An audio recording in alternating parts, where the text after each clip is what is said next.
The wind is at our backs as the pitiful Vegas Raiders, whose culture is imploding upon itself, are coming to town, and more great news continues to pour in as more and more bad news continues to pour in for the Vegas Raiders. I'm going to talk to you about why it is a lock that the Denver Broncos are going to defeat the Vegas Raiders this week. Oh, what a difference 2 weeks can make. Do you remember 2 weeks ago when we were 0-2 and had lost to two teams that were really hard teams to beat in the Seahawks and the Pittsburgh Steelers? You had to do wellness checks on all your friends because you wondered if Sean Payton was lying when he was bragging about the team in the offseason. But we go on and we beat incredible teams on the road at 11 o'clock in hot environments, in rainy environments, rain or shine. It does not matter. These Broncos and what they have done over these 2 weeks is very, very sustainable. And I'm sure that we're going to beat the Vegas Raiders. I'm sure we're going to beat the Chargers the week after. And then you're talking, we are 4-2.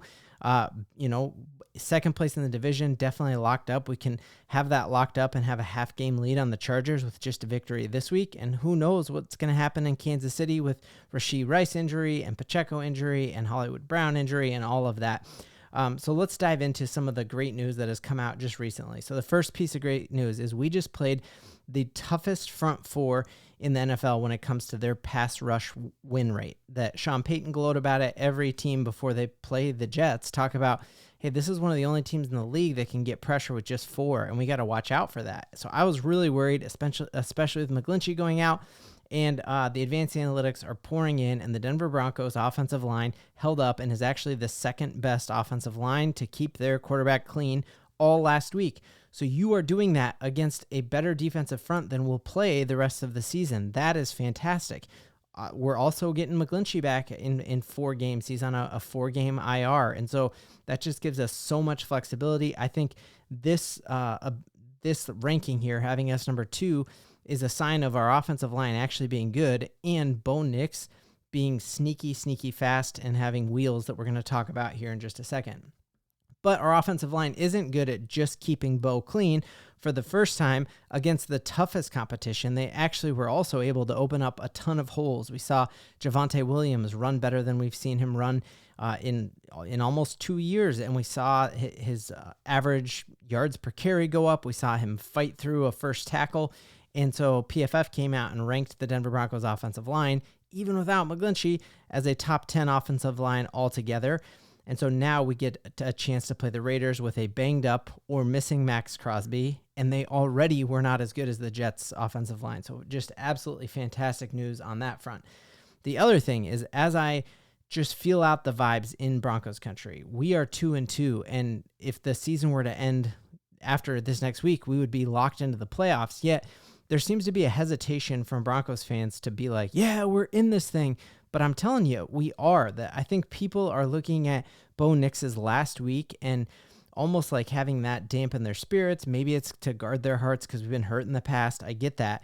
But Sean Payton came out and said, make no bones about it. Last week's bad quarterback performance when it comes to the numbers had nothing to do with Bo Nix not having the skill to be a quarterback. It all is blamed on the rain, which is why Rodgers' numbers were almost equally horrible in the first half, and Bo Nix ended up with a better QBR than Aaron Rodgers. Now, even with Bo Nix only throwing for 60 yards last week, he still is throwing for more yards per game than Justin Herbert and the Los Angeles Chargers. So don't let the past hurt that we've had. Like, I know we've been on the quarterback carousel with Teddy Bridgewater and Sanchez and the list and Flacco and Drew Lock. Like, it's been there and we've been burned every time, but don't let all of that cloud your judgment on Bo Nix, because the fact of the matter is Sean Payton completely trusts him, and so does his team. And we saw that on full display as Courtland Sutton talked about why he went out and gave the game ball back to Bo Nix and what it meant for him to catch Bo Nix's first touchdown. And he came out and said, it was really special for me to catch that and give it to him because this is the first of many for him, because he's going to have a long career with many touchdown passes over that career. So you see Sean Payton trusting him. He was on schedule to throw the ball for 50 times against the Tampa Bay Buccaneers. Late in that fourth quarter, when we could have just run the ball and run it out, you see Sean Payton dropping Bo Nix back to pass. Just things that you would not do if you didn't trust a quarterback. And you see Sean Payton after the Tampa Bay game just smiling and laughing and saying, this kid is going to be special. I'm telling you, he's going to be something special. So he's saying it. His teammates are saying it. The advanced analytics are saying it with how little he's been sacked. And I think all of that is really going to start to pay dividends. We are able to win games while developing Bo Nix. And to me, all offseason long, the question was like, well, do you play Bo and lose, or do you win with Stidham and make the playoffs? And it's incredible to me that this defense is able to give just a massive runway for Bo Nix to develop while winning games. And that is an amazing thing that Bo Nix is going to click in these next few weeks. I mean, if he clicks week 10, we're with a week 14 bye. We're at the point here where we can make the playoffs while he's developing. And that's just a rare thing to happen in the NFL. Something you wouldn't think you could do when you've had to shed all the salary that we had to do with Russell Wilson. Part of the reason I think Bo Nix has flourished so much and not been sacked 2 games in a row, not being sacked even against the best defensive line, as I said, is that he is sneaky fast. And this is something we never even talked about in all of the draft hype around him. It was like, he's the most accurate quarterback. He gets rid of the ball on time. He throws to all the receivers. He can see the whole field. He's a coach's kid. All of those things we said all the time. But we didn't talk about how crazy his wheels were. And a lot was said about Derrick Henry and the top speed that he reached in that first handoff in the Monday Night Football game last week. Well, what's wild to me is Derrick Henry is insanely fast for a man of his size, and Bo Nix has hit the same top speed or more in as many rushes this year as Derrick Henry has. And so you're looking, Bo Nix is able to kind of rely on his athleticism as the speed of the game slows down. And it's exactly what happened with Josh Allen. Was he was able to rely on his athleticism early in his career to a point that once the game slowed down, then he was putting the ball where it needed to go. So Bo Nix is already putting the ball where it needs to go more than Justin Herbert. He has a higher QBR in the last game than Aaron Rodgers. He is he's as fast as Derrick Henry.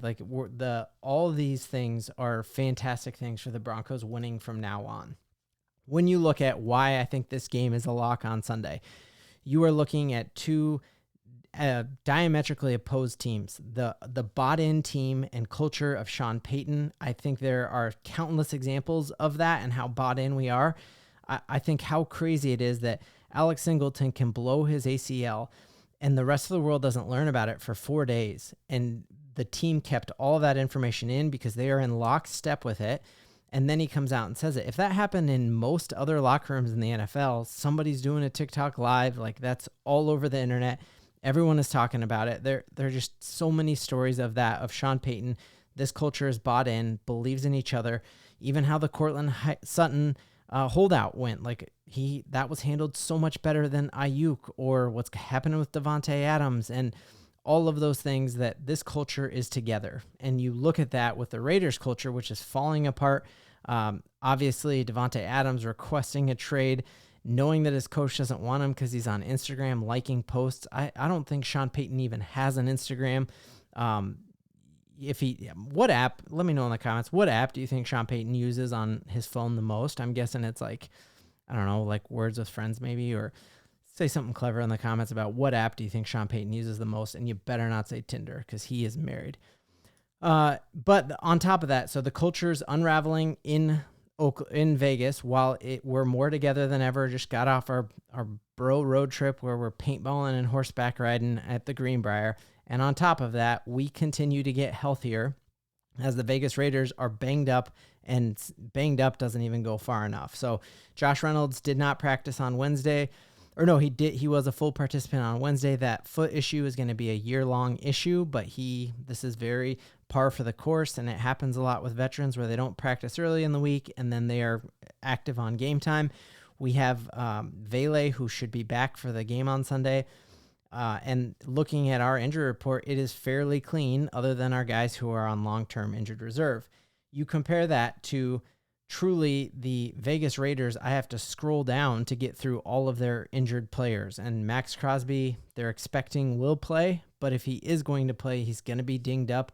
Devontae Adams, again, requesting that trade. Adam Schefter came out and said he will not be traveling with the team even, so he's out. And you just look at all of these guys, if they're not practicing through Wednesday, that is a very good sign that the Denver Broncos are going to get to play a less talented, less together team in the Vegas Raiders, and it couldn't come on a better week as we are doing the sweetest throwback homage to the 1977 team, a little bit before my time, but the throwback week, the Broncos PR team went all out on here, and we're wearing our sweet jerseys with the new blue throwback helmets. That's going to be incredible. I guess it's going to be a 360 experience as the music they're playing in the stadium is going to be from the 1970s, and all the signage around the stadium is going to be there. It's just going to be an incredible, incredible day for our Denver Broncos. We're going to win this game. We're going to be 3-2 with the Chargers the next week, and it's just like, guys, what a difference 2 weeks can make. We are making the playoffs, and that's something we can all believe in. Felt good when it came out of my hands.